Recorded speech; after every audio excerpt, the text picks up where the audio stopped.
बच्चों, चलिए प्रश्न को पढ़ते हैं। बर्फ की संरचना का वर्णन कीजिए। बर्फ यानी कि जल का दूसरा रूप होता है बर्फ, और बर्फ की संरचना हमको बतानी है कि किस तरह की होती है।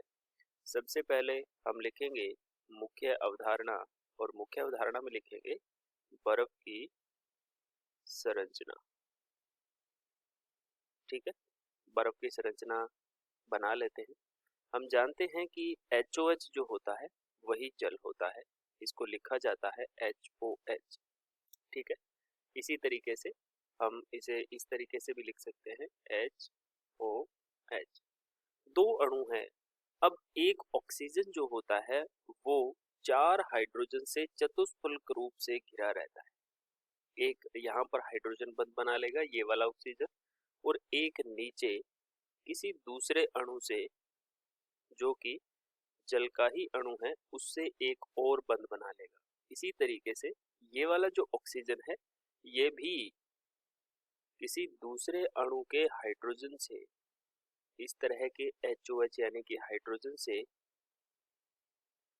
HOH, इस तरीके से ये 4 हाइड्रोजनों से चतुष्फलकीय रूप से घिरा रहता है। अब ये वाला ऑक्सीजन जो है ये भी इस तरीके से HOH, और यहाँ पर भी HOH। ठीक है, इसी तरीके से हम संरचना बनाते रहेंगे, और प्रत्येक ऑक्सीजन जो होती है वो 4 हाइड्रोजनों से घिरी रहती है। ठीक है ना, तो यहाँ पर ये जो हम लिख लेते हैं कि बर्फ में जल के अणु का प्रत्येक ऑक्सीजन परमाणु चतुष्फलकीय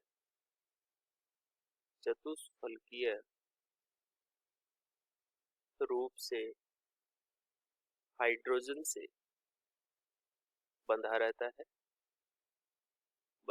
है, जिससे यह चतुष्फलकीय छिद्रित आकृति का निर्माण करता है।